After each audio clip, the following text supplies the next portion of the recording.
ছেলে বিদেশ প্রত্যেক মাসে 2 মাসে বাড়িতে টাকা পাঠায়, বাড়িতে 20,000 30,000 করে।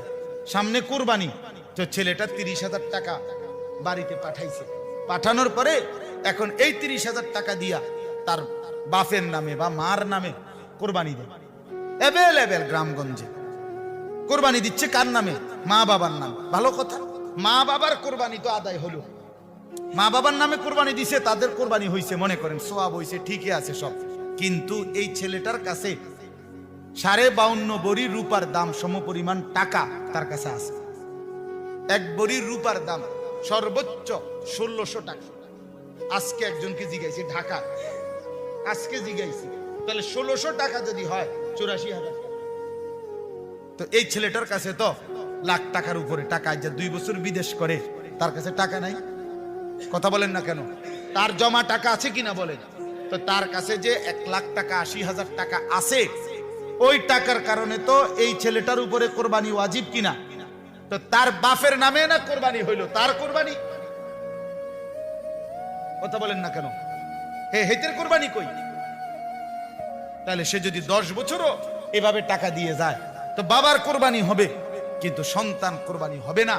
আর যে কোরবানি করে না ওয়াজিব হওয়ার পরেও রাসূল সাল্লাল্লাহু আলাইহি ওয়াসাল্লাম বলছে, তুই নামাজে আইস না, এই নাফরমান, তুই আমাকে মসজিদে আইবি না, সাবধান, তুই ঈদের নামাজ পড়তে আসবি না, তুই নামাজে আসবি না, তোমার দরকার নাই নামাজ পড়ার। কত বড় কথা, কত বড় ধমক! তাইলে কি পরিমাণ মুসলমান যুবক খামখেয়ালি করতেছে। আমার একজনে বলছে, হুজুর জীবনভর মানুষ করলো, জীবুত মানুষ করলাম, অনবুঝি হেতের কোরবানি দিব, আমারটা দিত না।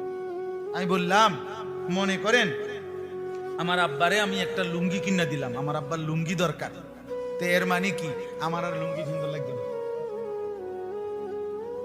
কথা বলেন না কেন? আমার লুঙ্গি কিনতে হইবনি তো না, আমার আব্বারে না আমি লুঙ্গি দিলাম, তো আমার আব্বারে লুঙ্গি দিলে কি? আপনি তো আপনার বাবার খেদমতের জন্য টাকা দিচ্ছেন, এটা তো আপনি অন্য সময়ও দিচ্ছেন, এখনো দিতেছেন, তো বাবারে টাকা দেওয়ার কারণে আপনার হুকুমটা বাদ পড়বে কেন?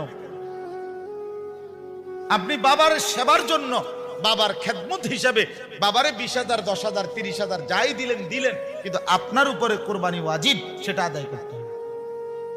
2 ছেলে শহরে চাকরি করে, অবিবাহিতই মনে করেন অথবা বিবাহিত, ওই বাড়িতে 15,000 করে 30,000 টাকা দুজনে মিল্লা ফাটাইয়া কইছে যে, আব্বা এই কোরবানি দিয়া দিয়েন, গোস্ত বাগ করে মিল্লা জিল্লা খাইয়েন।